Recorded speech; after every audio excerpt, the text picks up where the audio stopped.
At dusk's last blue light, Staff Sergeant Lee Martinez moved in perfect ritual cadence across the plaza, his boots clicking in measured rhythm on marble.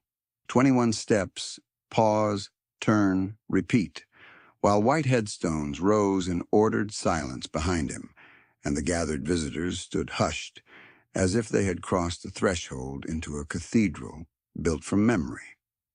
The evening held that narrow October chill that made breath visible and posture honest. Arlington's slopes rolled away in pale rose, each stone catching the last of the sky, each name a life completed, each blank marker a nation's unfinished grief. A light breeze moved through the trees and carried the faint scent of wet grass and old granite. Nothing in that hour felt casual. Even the tourists who had arrived talking in bright, ordinary voices had lowered themselves to whispers without being told. The place did that to people. It corrected them gently, then completely. Lee's uniform was immaculate in the way only discipline could make possible. Every crease was sharp enough to cut glass. The brass on his chest caught the fading light in clean, hard glints. White gloves sat precise over steady hands. His kepi hat held its exact line, not tilted by a degree, not softened by fatigue. His face remained unreadable, carved into the practiced calm of a sentinel who had learned that expression was a form of noise and silence was a form of respect. The M14 moved with him as if matched to his pulse. To the crowd he looked motionless even while in motion, a paradox in polished leather and duty. He was 31 years old, 6'2", shoulders broad enough to cast a long shadow in the evening light, and his bearing carried the quiet authority of a man who had seen distance collapse into danger more than once. The thin scar under his left jaw stayed hidden, unless he turned at a certain angle, a narrow, pale line that never left him. Most in the crowd saw a ceremonial guard. Few saw the operational mind under the ceremony, eyes that tracked entry points, terrain, movement patterns, spacing between strangers, and the emotional temperature of a crowd without ever once breaking cadence. He had been trained to see what everyone else missed, and training in men like him had become instinct.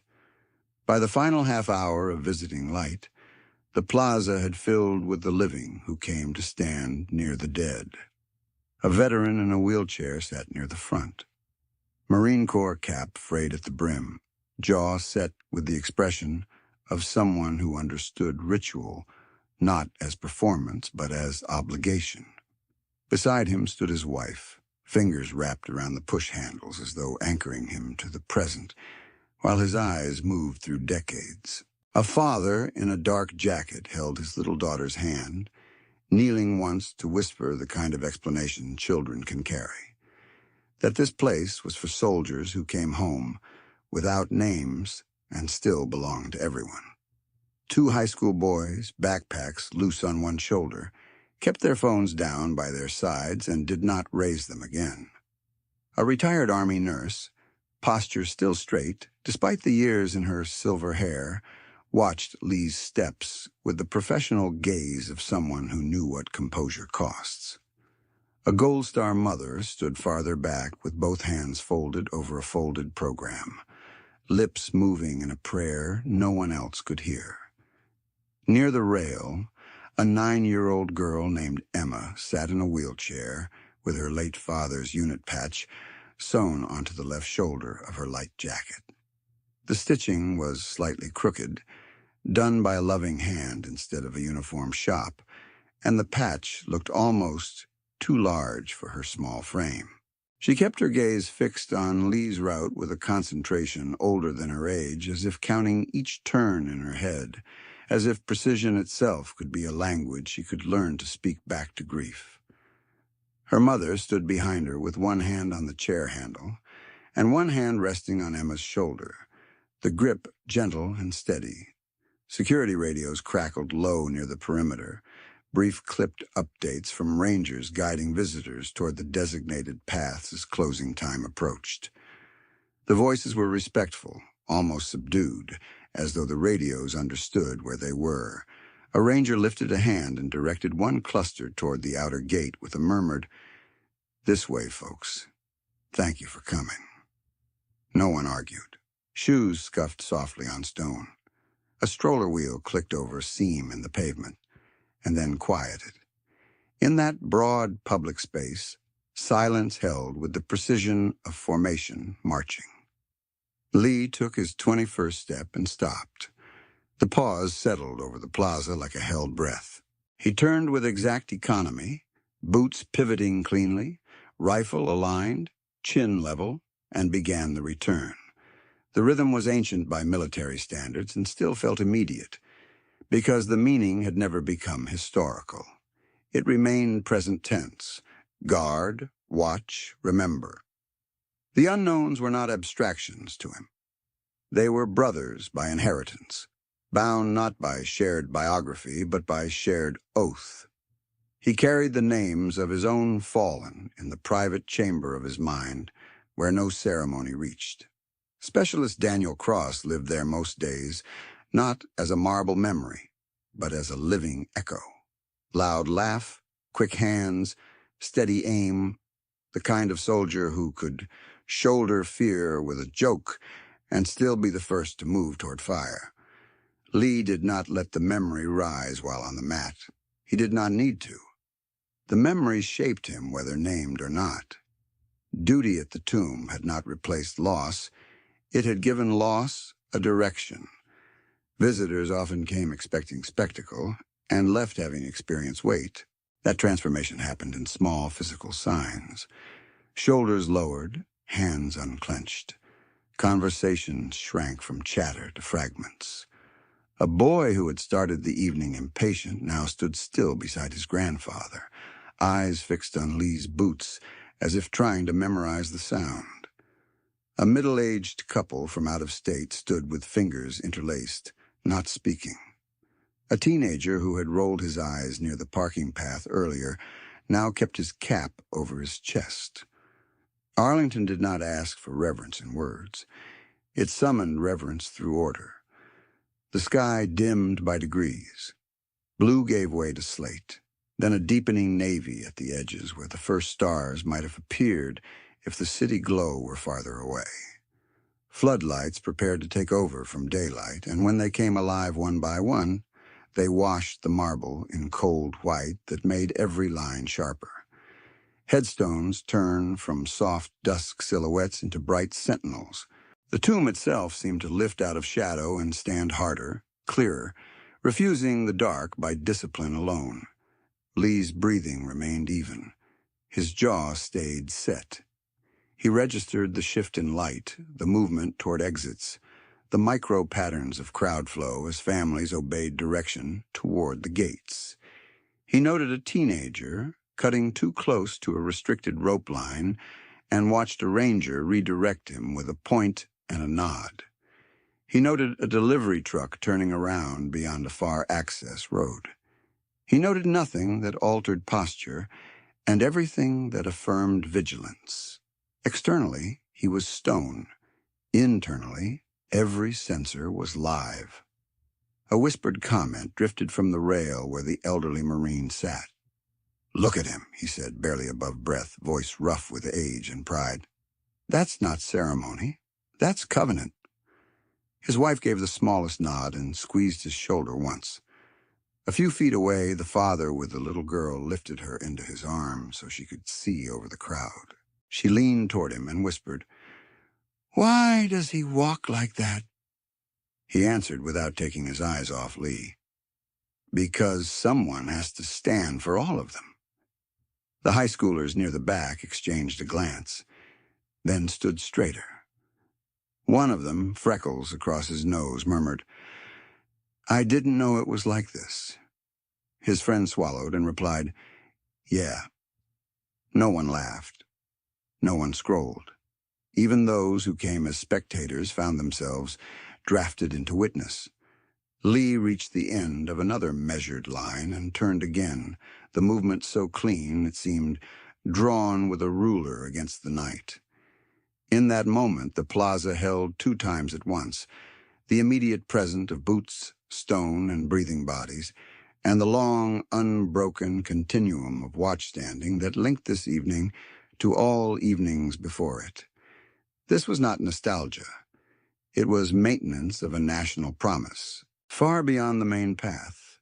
Down near the darker rise toward Section 60, a perimeter light flickered once as automatic systems shifted to full nighttime settings.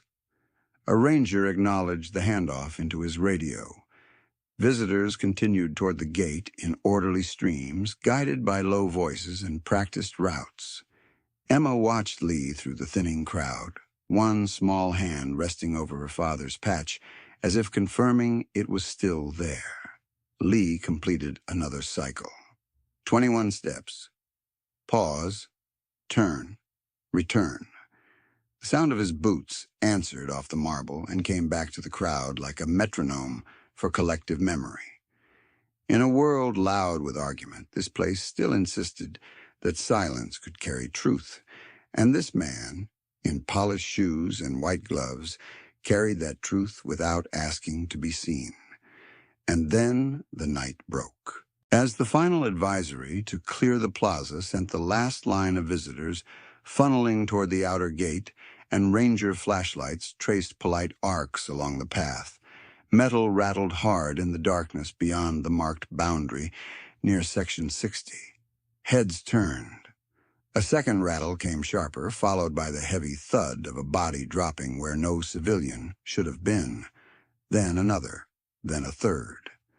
The smell reached first, sour bourbon and stale bravado riding the cold air, before the men stepped into floodlight spill with clumsy confidence and a phone camera raised chest high. The one in front wore a tailored overcoat and an expensive watch that flashed like a signal flare as he lifted a silver flask and laughed at his own trespass. "Move, toy soldier," Gavin Pike called out, voice loud enough to carry over marble and memory. "We're taking a shortcut." His two companions came after him, with the unstable gait of men who had mistaken alcohol for courage. One wore a loosened tie hanging off center and kept glancing between Gavin and the nearest camera lens as if checking whether to grin. The other had both hands out for balance, boots skidding in damp grass, eyes already less certain than his mouth. Their shoes cut across ground that held service members from wars most of them could not name, and their laughter sounded wrong there, thin and brittle, a profane rhythm trying to overwrite sacred cadence. At the gate, the remaining witnesses locked in place. The elderly Marine in the wheelchair leaned forward with an abrupt, soldierly focus that erased 20 years from his posture. His wife's hand tightened on his shoulder. The father in the dark jacket drew his daughter closer against his side, palm flattening protectively between her shoulder blades while she clutched the small folded flag she had been given at the visitor center. The two high school boys who had gone silent earlier now stood with their mouths parted, phones still down, suddenly aware that this was no longer ceremony but violation. The retired Army nurse's chin lifted, eyes narrowing with professional recognition as she tracked distance, footing, and intent. Emma, in her chair near the rail, went still in a way children should never have to learn, fingers pressing into her father's unit patch as if grounding herself to him. Lee Martinez did not startle. He adjusted one half-step off his route and intercepted the line of approach without haste, shoulders square, chin level, white gloves steady at his sides, face cut from discipline. Floodlights caught brass and cloth and the pale line of the scar beneath his jaw. His boots, polished to a mirror shine, settled on marble with a final click that sounded like a period at the end of a warning no one else had heard yet. He did not raise his voice. He did not raise his hands. He simply occupied the ground between the trespassers and the deeper rows of the dead, and the geometry of the night shifted around him. Gavin kept walking anyway, grinning into the glow of his own phone as if this were a private stage rented for content. "Come on, parade boy," he said, shaking his flask once like a toast. "Don't make this dramatic." What Gavin Pike could not see, and what men like him almost never saw until consequence arrived, was that the sentinel in front of him had learned threat in places where hesitation got people killed. He saw only the ceremonial uniform, the kepi hat, the polished shoes, the silence. He did not see Afghanistan in Lee's peripheral scan or Syria in his weight distribution. He did not see the operational calculus already running behind unreadable eyes, measuring intoxication, arm reach, companion spacing, proximity to civilians, line-of-sight breaks, and nearest safe corridors away from grave rows. He did not know this toy soldier carried a Bronze Star with valor and the disciplined restraint to use force only when duty left no other option. He did not know that under the white gloves stood a man who had buried a brother in all but blood, and then chosen to stand watch for those who never received a final salute by name. One tourist hissed a stunned, "No, no, no, Ansao," under her breath. Another whispered, "Are they really doing this?" The words fluttered and died. Even the radios along the perimeter seemed to drop to a lower register, as if the technology itself understood the weight of the breach. A ranger at the gate raised his hand to his shoulder mic and spoke fast, clipped, professional. Across from him, retired Colonel Ruth Hanley had already stepped aside for clear signal, phone in hand, jaw locked, eyes fixed on Lee's posture, with the cold precision of a commander who recognized trained restraint under pressure. She did not waste words. "Joint Base Command, this is Colonel Hanley, retired, on-site witness," she said, voice level. 3 intoxicated adult males breached perimeter near Section 60 and advanced toward the plaza. Sentinel intercept in progress. Immediate response requested. The dispatcher asked for identifiers. Hanley gave them. She gave location markers, movement direction, crowd composition. She gave Lee's title exactly, each syllable struck like a gavel. Staff Sergeant Lee Martinez, Tomb Sentinel, currently between trespassers and civilians. The old Marine at the rail watched Lee, then murmured, low enough for only his wife and the people nearest him to hear, "They picked the wrong man." His wife did not answer. She simply nodded once, eyes wet but hard, as if some ancient ledger in her had already marked this moment and knew how it ended. Gavin took 2 more swaggering steps and spread his arms as if presenting himself to an audience. His companions slowed now, bravado draining in increments they tried to hide. One looked back toward the fence they had climbed, calculating retreat for the first time. The other muttered, "Maybe we should bounce," then laughed to cover the tremor in it. Gavin ignored both of them. He was performing for a camera for his own name, for the belief that family money and political proximity could turn boundaries into suggestions. "Relax," he said loudly, slurring just enough to betray the bourbon beneath the entitlement. "Nobody cares. We're just filming." Every witness within earshot cared. The ground cared. The stones cared. The silence itself seemed to harden. Lee remained still, but inside him every circuit was live. He registered Emma's chair angle and her mother's footing behind it. He logged the father and daughter at the gate, the Marine's wheelchair clearance, the Ranger's position, Hanley's line to command, and the slight delay in Gavin's right foot that suggested poor balance under forward momentum. He tracked the flask hand, the phone hand, the companion on Gavin's left drifting toward uncertainty. He listened for the distant engine note that would signal incoming patrol and heard, faintly, the first rise of it from beyond the tree line. He kept his breathing steady. He kept his shoulders level. He waited at the edge where protocol met action. Gavin lifted the flask again in a mock salute toward the tomb, and laughed like he had discovered a private joke in a sanctuary built from sacrifice. "Smile for the stream," he said to Lee. "People love a stiff guard." No one in the crowd moved, no one called out. The entire gate corridor stood suspended between outrage and discipline, between the human urge to shout and the military instinct to hold formation until command was given. Even the two teenagers who had arrived that evening with casual skepticism stood rigid and pale, staring at Lee as if watching a live wire coil itself tighter without sparking. That was the moment worth holding in the palm before the next second struck. Floodlights, whitening marble and headstone, a drunk air with a silver flask, and a borrowed sense of invincibility. 3 sets of trespassing footprints pressed into federal ground. A child's fingers curled over her father's unit patch. A retired colonel on the phone with command. And one sentinel standing exactly where duty required, silent as stone and more dangerous than noise.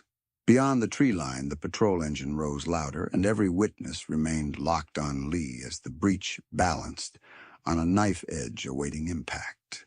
Floodlights stood hard over the plaza, flattening shadows on marble and throwing every seam in the stone into stark relief, while farther downslope the cemetery rolled into alternating bands of silver and dark, thousands of white markers aligned with mathematical mercy. The October air bit through coats and collars, crisp enough to sting lungs, clean enough to carry each sound with unforgiving clarity. The whisper of a ranger's radio, the faint clink of Gavin Pike's flask against his watch, the rubber wheel of Emma's chair shifting half an inch as her mother steadied it. No one mistook the moment for confusion anymore. It had become a moral line in open view. At the outer gate stood a cross-section of the country itself, held still by outrage and reverence in equal measure. The elderly Marine in the wheelchair sat forward with his forearms braced on his thighs, cap low over weathered eyes that had seen younger men tested under fire. Beside him, his wife remained upright and unshaken, one hand on his shoulder, the other gripping the gate rail as though anchoring both of them to disciplined patience. The father in the dark jacket had shifted his daughter behind his left hip, shielding without theatricality, and the little girl watched with wide, silent attention, folded flag pressed to her chest like a fragile commandment. The 2 high school boys stood shoulder to shoulder, neither pretending indifference now, their lowered phones dark in their hands, faces pale in the floodlight wash. The retired Army nurse did not blink. She tracked spacing, gait, and hand position with the same focused calm she had once brought to trauma bays. A Gold Star mother, scarf knotted tightly at her throat, watched Lee with tears she did not wipe away. At the center of all of it, Staff Sergeant Lee Martinez held the geometry of the ground. His uniform bore no flaw the eye could exploit. Every crease lay sharp enough to cut glass. Brass insignia sat aligned and gleaming, bright as pinned stars against the dark fabric. His white gloves remained pristine despite damp night air, fingers relaxed but ready, the control of his hands more alarming than clenched fists could ever be. The kepi hat kept its exact angle, brim level, chin strap immaculate. Boots polished to a mirror shine planted on marble with measured certainty, heels set as if anchored through stone into bedrock. Even the M14 at his shoulder seemed less carried than integrated, one more line in a posture built from ritual and operational discipline fused into a single bearing. He looked carved from granite, and that was only the surface reading. Inside, his awareness moved with relentless precision. Distance to Emma's wheelchair. Distance to the nearest grave row. Intoxication indicators in Gavin's sway pattern. Companion compliance probability based on eye movement and foot drift. Safe corridor if a civilian stumbled forward. Estimated time to patrol arrival now dropping in rough 5-second bands. The crowd saw stillness. Lee managed vectors. Retired Colonel Ruth Hanley lowered her phone from one ear, then lifted it again as command requested confirmation. "Affirmative," she said, voice clipped, official, each syllable measured for record. "Trespassers remain on interior ground. Sentinel has the line, crowd contained at the gate." She turned her head a fraction and gave the ranger nearest her a compact nod that carried years of command authority without rank insignia on her coat. The ranger answered with his own short nod and kept his position. Procedure held. A young boy somewhere near the back whispered, "Is he going to stop them?" And his grandfather answered without looking away from Lee, "Son, he already is." The sound of the engine reached a deeper register as the patrol vehicle cleared a turn behind the trees, but the intervening seconds stretched long and granular, each one heavy enough to feel. Gavin's companions had lost whatever drunk theater had animated them at the fence.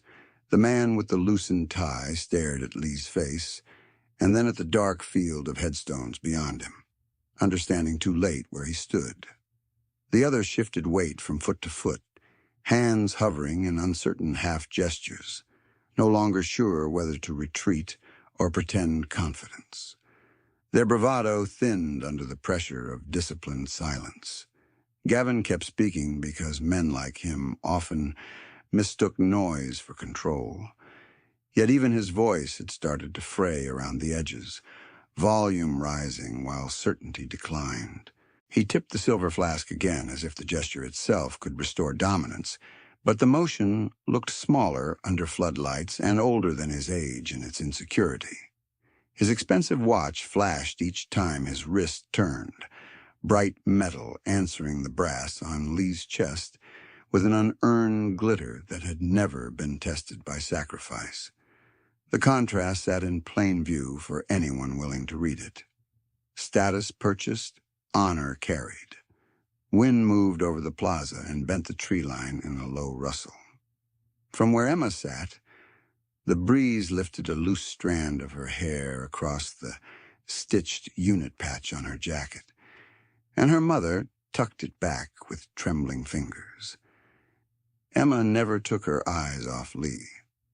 She had watched his cadence before the breach, counting under her breath through 21-step cycles as if rhythm could steady the ache of an absent father. Now she watched him hold a boundary. No child should have to explain, and some part of her recognized the language of duty even in fear. A woman near the gate whispered to no one in particular, "This is sacred ground?" And the words moved through the bystanders like a quiet oath renewed. The plaza itself seemed to answer. Marble held the light with severe clarity. Bronze and stone returned cold reflections. The rows beyond the tomb rose in disciplined silence, each headstone a white note in an endless chord of remembrance. Arlington at night did not soften, it sharpened, it reduced distraction, it exposed character. Lee's profile cut against the floodlight beam, the thin scar under his left jaw briefly visible, when he shifted his chin a degree to keep all three trespassers in view. To the crowd, that scar was new information. To Lee, it was old weather, a line left by shrapnel outside Manbridge when the air had filled with dust and shouting and the metallic taste of danger. He never touched it on duty. He never referenced it. He carried it the way he carried names, without display. As the patrol engine closed further and the suspended moment held, memory rose in him with the disciplined force of a tide he had spent years learning, not to resist and never to indulge. The crowd saw a sentinel in ceremonial uniform at Arlington. The truth standing inside that uniform had been forged in places where ceremony had no shelter and hesitation had consequences measured in lives. He had enlisted young, not from romance about war, but from conviction that duty mattered more when it cost something. By 24, he was on his first combat tour in Afghanistan, moving through valleys where heat sat on body armor, like iron, and every ridgeline might hide a muzzle flash. He learned there that fear could be managed but never erased, that training did not eliminate uncertainty but gave it structure, and that the quiet men in a platoon often carried the heaviest moral weight when contact came. He learned to read the ground the way other men read weather. He learned to sleep in fragments. He learned to scan hands first, then eyes. His second tour took him to Syria, where city blocks could turn from still to lethal in a single breath, and every doorway demanded a decision. Outside Manbij, during an exfil under broken light, shrapnel from an indirect blast carved a thin line under his left jaw and burned through the side of his neck guard. He stayed upright, returned fire, moved with his team, and did not register pain until the objective was clear and the casualty count began. That night, he sat on a crate while a medic cleaned the wound and told him he was lucky by an inch. Lee had answered with a nod and no words because luck felt like a poor name for surviving when others did not. He had been awarded a Bronze Star with Valor for actions that report language described in sterile verbs: engaged, covered, evacuated, held. The citation could not capture the texture of those minutes, the dust in his teeth, the broken radio chatter, the way responsibility narrowed to the man beside him, and then widened to everyone under his charge. Decorations mattered to institutions. Memory mattered to the living who had to keep walking afterward. At the center of those memories stood Specialist Daniel Cross, Danny to everyone who knew him, the loudest voice in any room and the steadier shooter when rounds cracked overhead. Danny had a grin that could cut through fatigue at 3 a.m, and a talent for finding one decent joke inside the ugliest week. During a mortar lull in Afghanistan, crouched behind cover with sweat and grit streaked across his face, he had looked at Lee and said, "If I make it home, I'm never running again unless the chow line's on fire."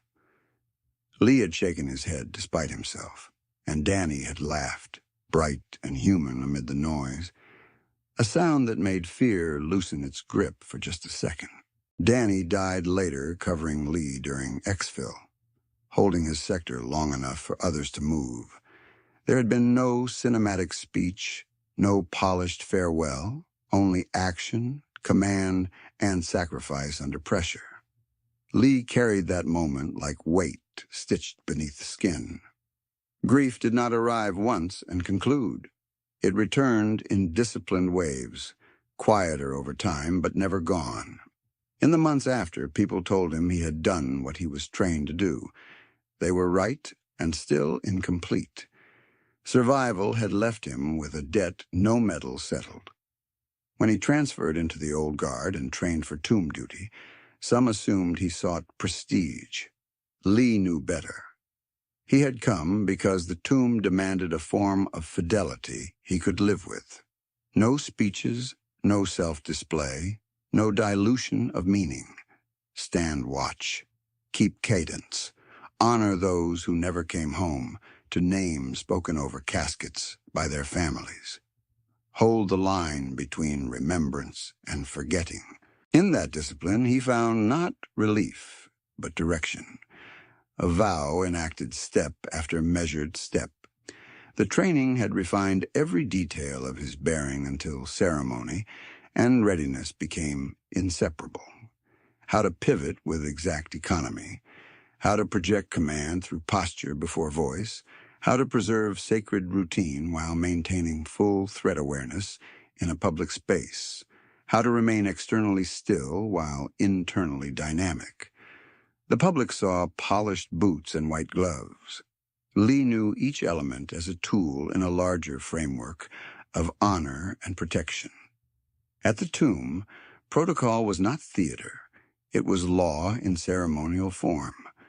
3 nights earlier, near the end of another shift, Emma had watched him from the rail and asked her mother in a whisper whether guards ever got tired. Lee had heard it, though he did not turn. Her mother had answered softly, "They do. They just keep going." Tonight Emma sat behind him again, patch on her shoulder, fear in her eyes, and he understood with painful clarity why the line could not bend. Children learn from what adults protected. The patrol engine was close now, tires crunching on access gravel beyond the trees, but Lee did not allocate focus to relief. He stayed in the present equation. One intoxicated ringleader still performing, 2 companions near collapse of resolve, civilians contained but emotionally charged, sacred ground underfoot. He felt the old combat calculus align with tomb discipline, not in contradiction, but in continuity. Different terrain, same oath. Gavin made a small, dismissive motion with his flask toward Lee's chest insignia, as if about to reach, and the crowd drew one collective breath that did not release. Lee's eyes remained unreadable. His stance did not shift by an inch. Inside him, every instinct settled into final alignment, a skill forged in steel and fire, while Arlington's marble held the night and waited for the next command to break the silence. Gavin Pike had spent his whole life mistaking access for character. He was 34, groomed in boardrooms where men laughed too quickly at his half-finished opinions because his last name sat on hospital wings, campaign donor lists, and glossy development signs driven into city dirt before permits even cleared. He wore a charcoal overcoat tailored within an inch of arrogance, cufflinks that caught the floodlights like tiny coins, and a watch whose face alone cost more than a sergeant's annual base pay. 40 minutes earlier, he had been 2 miles away at a private reception celebrating a waterfront project, bourbon in crystal, applause on cue, a local council aide leaning in to promise that zoning obstacles were manageable. By the time he stepped out into the cold, he was less drunk on liquor than on the old family lesson that rules were for people who waited in lines. He had not planned to end his evening in a federal cemetery. He had planned to post a clip that made him look untouchable. One of his companions, Trevor Lyle, worked as a junior acquisitions analyst in Pike's firm and had built an entire personality around being invited where power gathered. The loosened tie hanging from his collar now had been knotted perfectly at sunset, before the bourbon and the need to perform. The third man, Miles Keegan, was a private club regular whose courage depended on witnesses and whose laugh always arrived a beat too late, after he decided whether the room would reward it. They had left the reception with a driver waiting, but Gavin had spotted Arlington's perimeter in the distance and announced, with the grand confidence of a man insulated from consequence, that they were going to get real content. He wanted something no one else had, a dark clip beyond the rails, a violation sold as exclusivity. Trevor had hesitated for exactly 1 second. Miles had asked whether security was tight. Gavin had grinned, lifted the silver flask, and told them security was for ordinary people. By 7:43 p.m., their phone camera was already recording as they moved along the outer fence line, whispering and laughing in harsh, breathy bursts that fogged in the chill. Gavin found the section where the lighting fell off, and the fence met a low rise near Section 60. He handed Miles his overcoat for a moment, climbed first and dropped badly to the inner side with a grunt and a curse that dissolved into laughter. Trevor followed, landing harder and scraping his palm on gravel. Miles came last, catching his heel at the top and tumbling in a way that would have sobered wiser men. Instead, they laughed louder. 3 silhouettes on restricted ground, shoes sinking into damp earth that held names and years and sacrifice. Gavin snatched his coat back, adjusted his lapel, took his flask, and pointed his phone toward himself with the headstones behind him.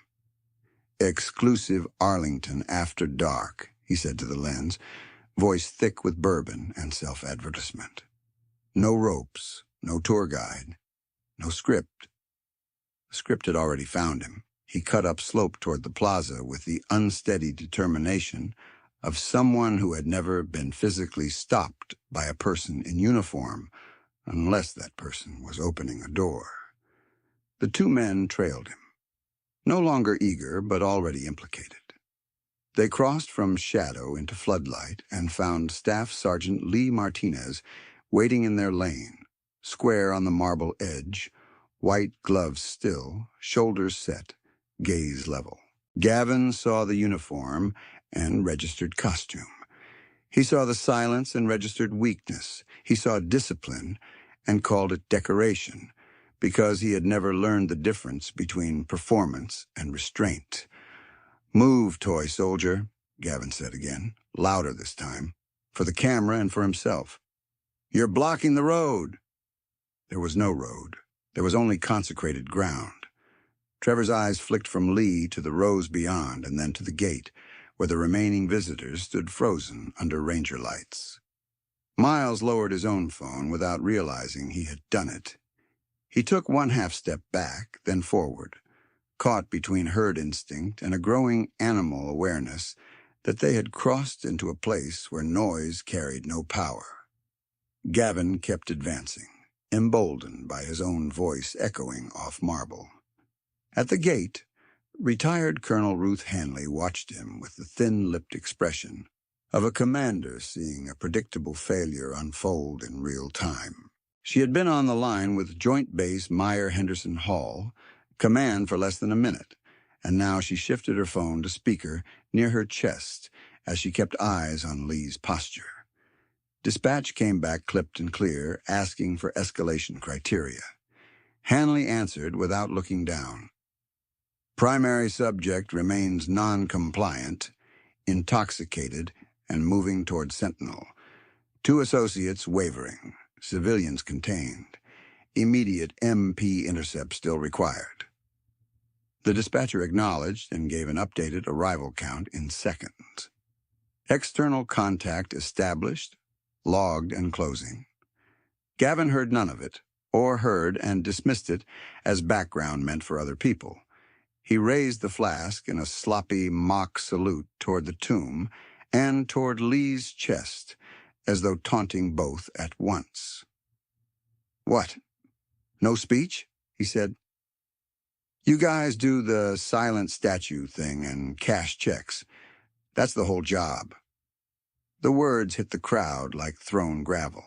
One of the high school boys near the rail muttered, stunned, "Did he just say that?"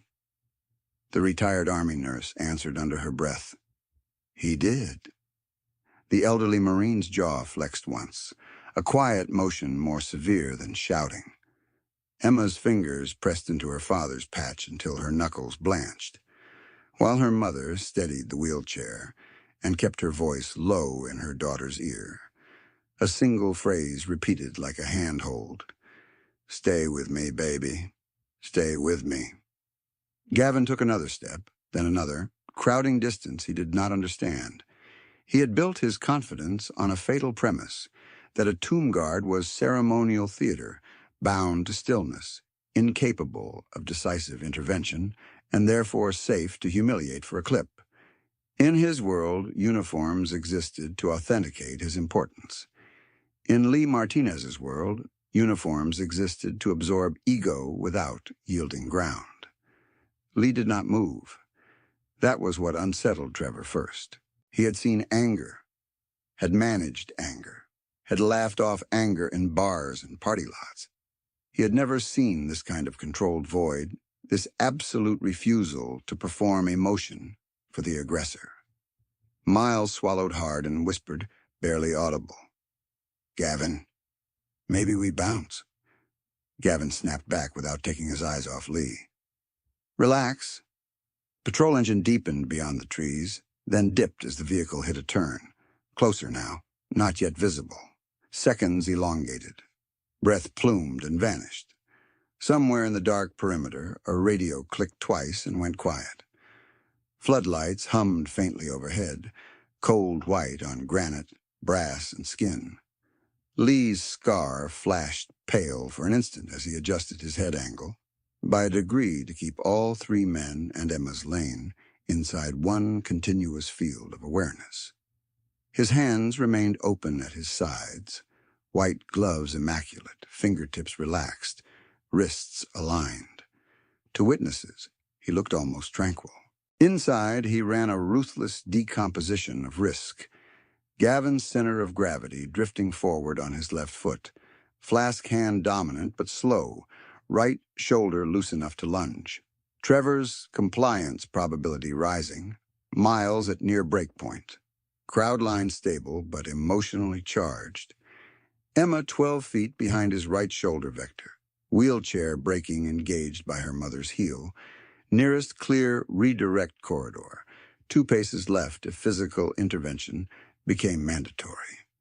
He heard Danny Cross in memory for half a heartbeat. Not as distraction, but as calibration.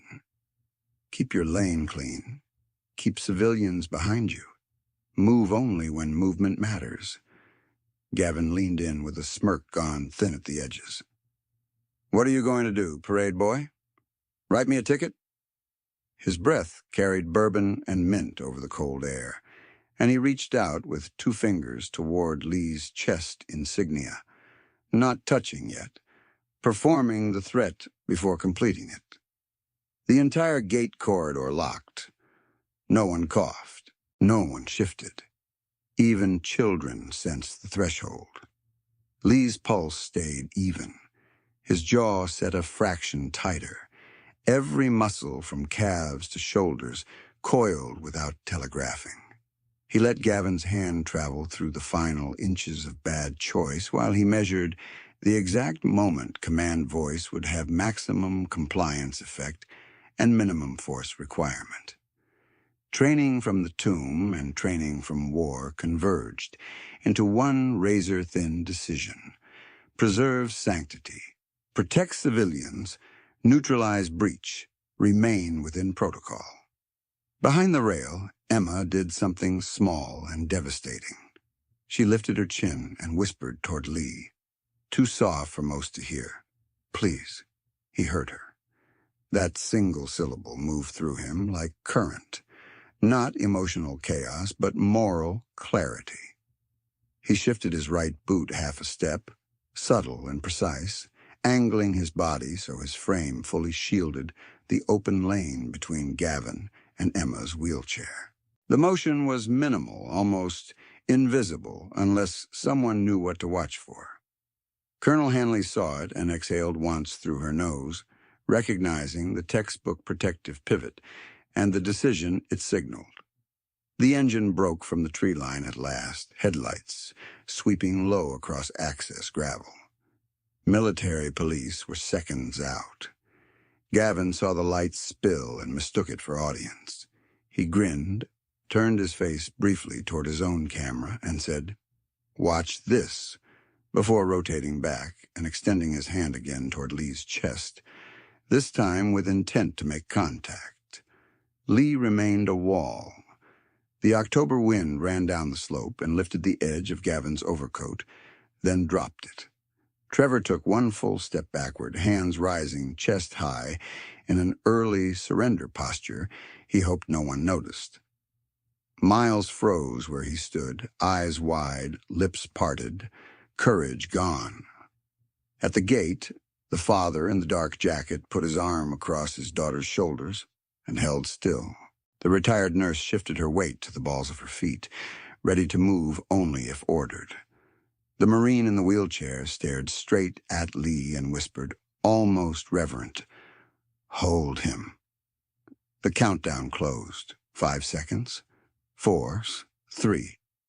Lee felt the world narrow to geometry and oath. Marble under polished boots, white stones in disciplined rows behind him. A child with a unit patch watching from a wheelchair. A trespasser's hand entering the last inch of protected space. Incoming MPs at the edge of frame. His role was not anger. His role was line. When Gavin's fingers broke that final boundary and reached for the insignia over Lee's heart, Staff Sergeant Lee Martinez drew breath to command. When Gavin's fingers broke that final boundary and reached for the insignia over Lee's heart, Staff Sergeant Lee Martinez drew breath to command, and the night snapped tight around his voice. You are trespassing on consecrated federal ground. Kneel, hands visible. Now! The words did not sound shouted. They sounded issued. They cracked across marble with the force of a range command and the finality of a court order, each syllable clipped to purpose, each consonant hard enough to halt momentum in open air. Lee moved only once as he spoke, a half-step pivot that sealed Emma's lane completely behind his right shoulder, turning his body into a barrier between a drunk man's ego and a child in a wheelchair. It was economical, exact, and absolute. Gavin froze mid-reach as if the tendons in his arm had been locked by an unseen brace. His grin collapsed first, then his posture.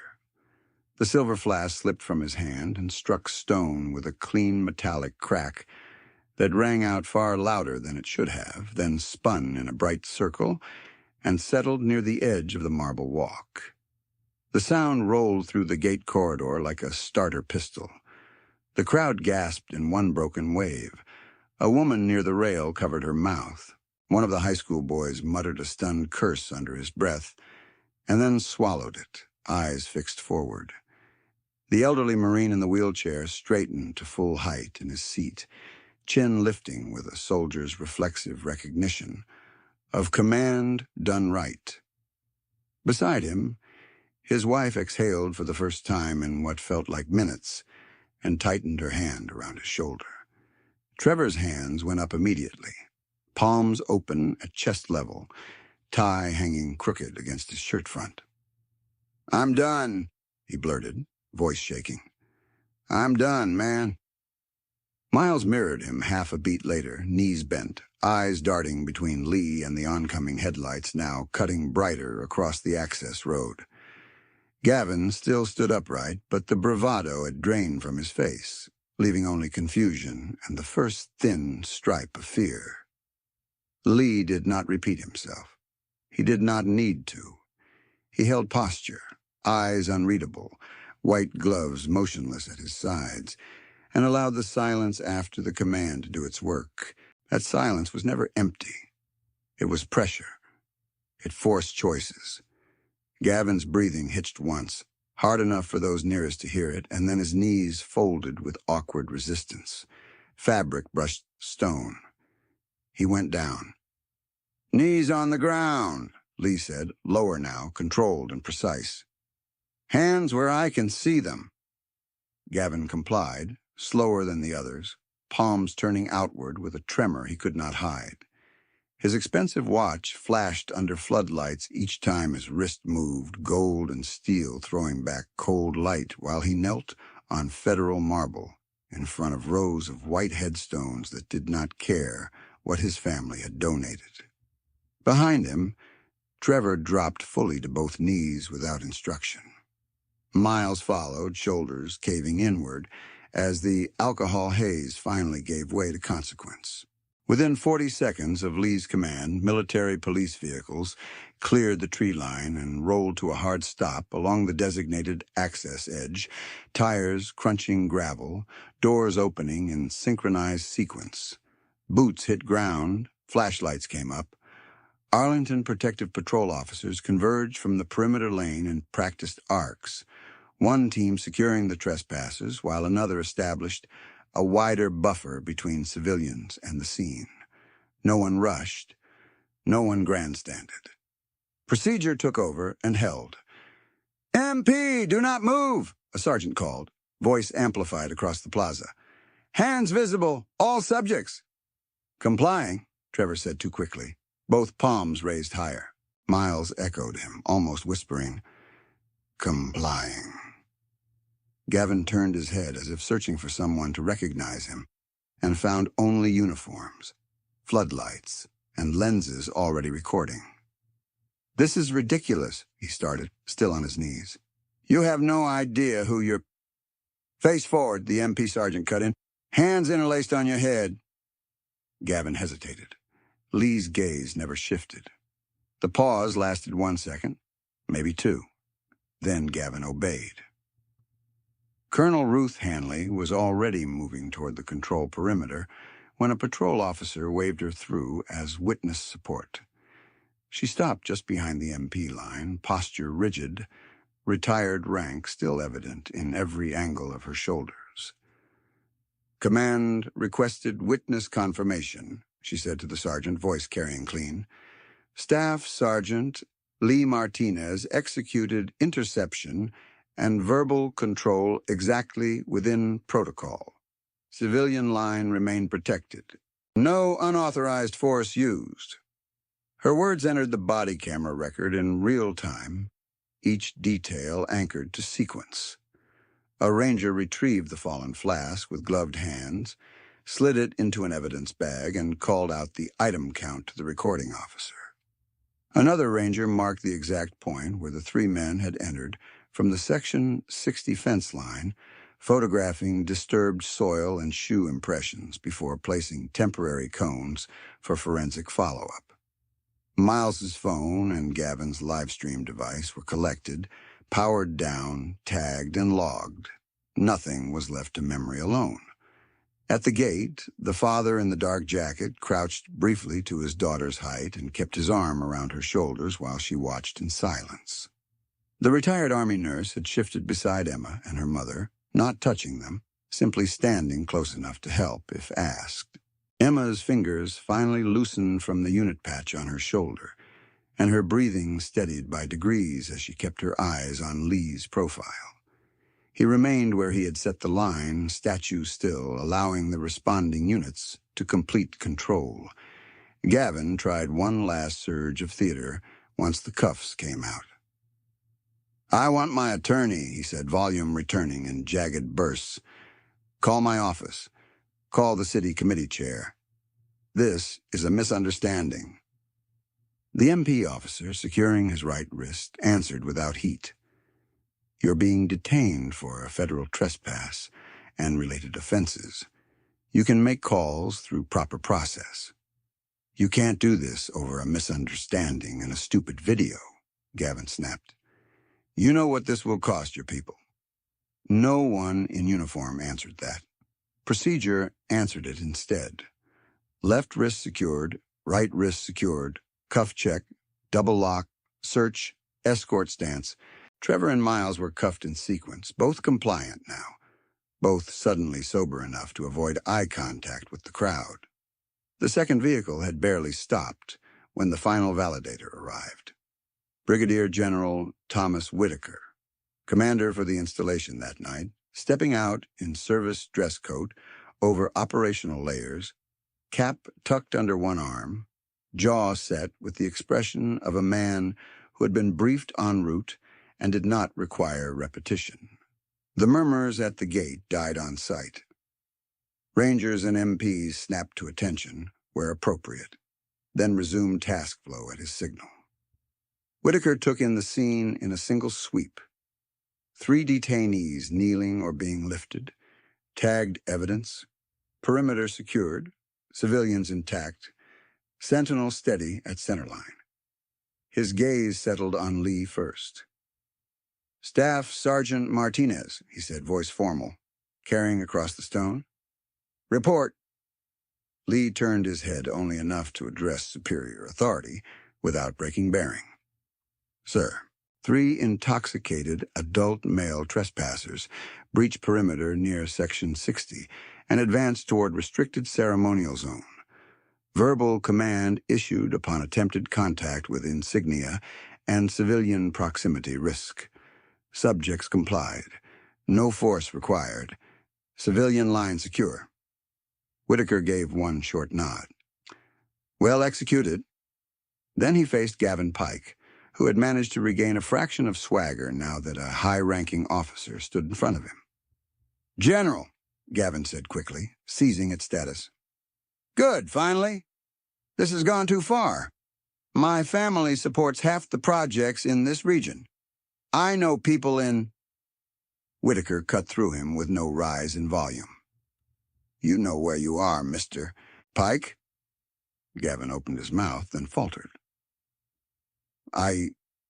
This is Arlington, obviously, but this is consecrated federal ground," Whitaker said. "You crossed a secured perimeter after hours, advanced while intoxicated, ignored lawful orders, and attempted physical contact with a tomb sentinel during active duty protection posture." He took one step closer, each word landing like stamped steel. "Your donors, your lawyers, and your guest lists are irrelevant here." The crowd did not cheer. It went quiet in a deeper way, the kind of silence that follows a truth everyone needed said aloud. Whitaker turned slightly toward the MP sergeant. "Process all three for immediate federal trespass charges and intoxication-related offenses. Preserve digital evidence and witness statements tonight. Notify U.S. Attorney Liaison before midnight." The sergeant answered, "Yes, sir," and repeated the order for record confirmation. External contact resolved, command chain closed, consequence initiated. Gavin tried again, weaker now. "General, this will be a mistake." Whitaker's expression did not shift.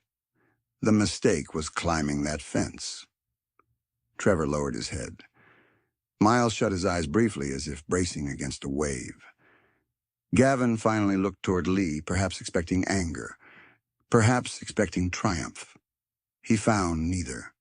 He found a sentinel at post, face unreadable, attention already re-anchored to the protection geometry of the plaza, because for Lee the confrontation had never been personal. It had been duty. By 8:02 p.m., the detainees were on their feet and moved in controlled escort to separate vehicles. The Ranger Evidence Officer conducted a final sweep and confirmed all collected items logged.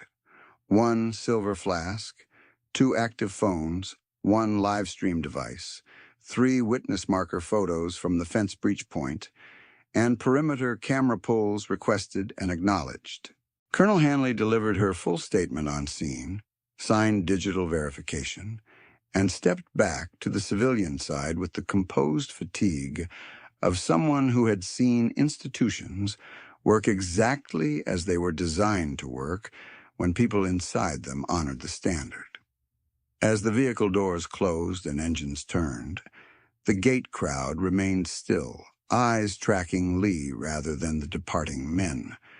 The old Marine removed his cap for a moment and held it over his heart. His wife did the same with her free hand. The father in the dark jacket bowed his head toward his daughter, and she mirrored him without being told. The high school boys stood silent, phones forgotten in their pockets now, faces changed by what they had witnessed. General Whitaker gave Lee one final look. Not theatrical, not sentimental, simply professional respect between soldiers who understood the underlying weight of controlled force. "Resume your post, Staff Sergeant." Lee answered, "Yes, sir." He pivoted with exact economy, boots striking marble in measured cadence as he stepped back into his route. The same 21-step discipline, reasserting order where ego had tried to leave a stain. Floodlights held steady over stone and flag. The night air cut clean again. Behind him, the machinery of law carried the trespassers away. Ahead of him, the tomb waited in silence, and Lee Martinez kept watch. He took his first step as if nothing had happened, and that was precisely why everyone felt the weight of it. Heel to toe. Measured pace. 21 steps, pause, turn, repeat. The same cadence that had held before the breach now reclaimed the plaza inch by inch. Not through spectacle, but through order. Floodlights washed the marble in cold white, and his boots answered with that familiar click. a disciplined metronome against the wide silence of Arlington after dark. Behind the rail, no one applauded. No one called out. Veterans, parents, teenagers, and rangers stood in a shared hush that felt earned. The elderly Marine kept his cap pressed to his chest until Lee completed the first full cycle back on the mat. Only then did he set it back on his head with careful hands, as if returning his own piece of ceremony to its proper place. By 8:06 p.m., the last MP vehicle cleared the lower access lane, and the red taillights disappeared behind the trees. The engine noise fell away, leaving only wind over stone and the low murmur of official work finishing at the perimeter. 2 Arlington Protective Patrol officers remained at the Section 60 breach point under portable light, photographing final shoe impressions before weather could soften them. A 3rd officer read evidence tags aloud into a recorder, while a ranger confirmed chain of custody numbers from a tablet screen. Item 1, silver flask, sealed, the ranger said, holding up the clear bag. Item 2, black phone, subject Pike. Item 3, blue phone, subject Lyle. Item 4, live stream device with active upload history, recovered and powered down. Fence line photos logged. Perimeter camera pulls from sectors 60 and 61, requested and downloaded at 2000 hours. The MP staff sergeant signed the digital transfer with a stylus and passed the tablet back. Received, he said. All evidence routed to federal processing tonight. No one rushed. No one improvised. Evidence that had been collected was now documented, transferred, and spoken into record where memory could not distort it. Colonel Ruth Hanley remained near the command cordon, phone to ear again as Lee turned at the end of another measured line. Her voice carried the same clipped steadiness that had cut through the crisis. Yes, sir. Scene secure. Sentinel resumed duty at 2003. 3 detainees transported. Witness statements submitted and signed. She listened, eyes still on Lee's posture. Understood. I will email the supplemental chronology within the hour. A beat. And yes, sir, the child and civilians are safe.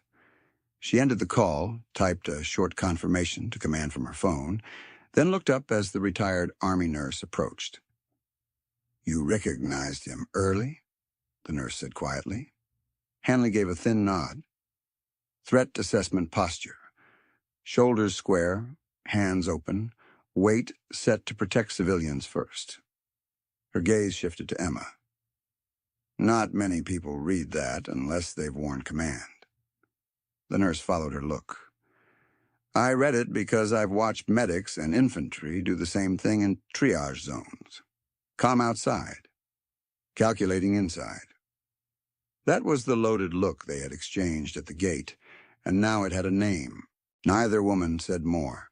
Neither needed to. A ranger from the far path stepped in with a small clipboard and addressed Hanley. Colonel, quick clarification for your report. Perimeter light flicker at 1938 was automatic handoff, tonight cycle, maintenance confirmed, and that delivery truck you flagged earlier was authorized grounds vehicle. Driver took a wrong turn near Service Road C and corrected immediately. Hanley signed the notation. Include both in the log. No unresolved anomalies. The ranger checked the box and moved off. Strange details that had hung in the air as possible. Threats were now folded back into fact, accounted for, closed. Lee kept marching. From the crowd, the 2 high school boys stood shoulder to shoulder, still visibly shaken. The freckled one finally spoke, voice low so it would not carry. I thought this was just ceremony. The old Marine turned his chair slightly toward them, eyes sharp under the brim of his cap. Ceremony is how a nation remembers what violence costs, he said. You saw tonight what stands behind it. The second boy swallowed. Was he really in combat? Hanley answered before the Marine could. tone respectful, not performative. Staff Sergeant Martinez served in Afghanistan and Syria, Bronze Star with valor. Tonight, he used the same discipline here that keeps people alive overseas. She let that settle, then added, "Remember what you saw. That's the lesson?" They nodded, both of them, phones untouched in their pockets. Emma watched Lee through the rail, her small hands now resting open on the armrests of her wheelchair. The tightness in her face had eased, but her eyes stayed fixed on his route, as if she were counting with him again. Her mother leaned down. "Do you want to head to the car, sweetheart?" Emma shook her head once. "Can I say thank you first?"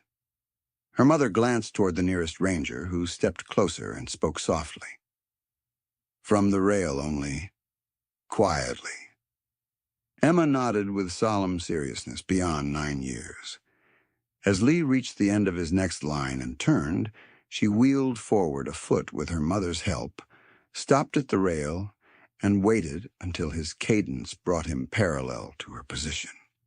He passed within earshot, face unreadable, eyes forward, white gloves pristine. "Staff Sergeant Martinez," Emma whispered, voice barely above breath. "Thank you for guarding my dad." He did not break stride. He did not break bearing. But as he reached his 21st step and paused before the turn, he gave the smallest nod, almost imperceptible, unless someone had been watching him all evening. Emma saw it. So did her mother, who closed her eyes for a second and exhaled a long, shaking breath she had held since the fence rattled in the dark. At 8:11 p.m., General Whitaker returned to the edge of the plaza after conferring with MPs, carrying a folded incident sheet. He addressed Hanley first. "Colonel, Command received your initial report. Thank you for immediate intervention." Hanley straightened. "Sir." Whitaker turned to the Ranger supervisor. "Federal charges are initiated and docketed tonight. U.S. Attorney Liaison acknowledged receipt at 2009. Body camera files and perimeter video are preserved under case lock. Ensure witness contact information is complete before release." "Already in process, sir," the supervisor replied. Whitaker looked once more toward Lee, marching under floodlights with the same unbroken cadence. "Good," he said, voice quieter now. "Then let him do his job." He stepped back without ceremony and departed the line, leaving the plaza to its proper authority. Protocol, stone, and the sentinels' measured steps. The last visitors began to move toward the exit path in respectful silence. The Gold Star mother paused, touched 2 fingers to the rail, and went on. The retired nurse squeezed Hanley's forearm once before heading down the walkway. The father in the dark jacket lifted his daughter into his arms, and she tucked her folded flag under her chin, as if protecting a candle flame from wind. The high school boys walked out slower than they had entered, speaking only after they reached the lower lights. The elderly Marine asked his wife to stop his chair for one final moment. He faced the tomb, brought his hand to his brow in a deliberate salute, held it, then lowered it, and let her wheel him on. Within minutes, the gate corridor emptied, and only duty remained. Lee continued his route beneath the October night, his scar a pale line when he turned through the light, his posture exact, his breathing even. He carried Danny Cross with him, as he always did, not in visible grief, but in the discipline of every step. He carried Afghanistan in his peripheral scan, Syria in his restraint, and Arlington in the steadiness of his hands. The profane noise had come and gone. The sacred held. Wind moved across the hills and through the rows of white stones, each marker standing silent in ordered witness. The flag shifted above the tomb, then settled.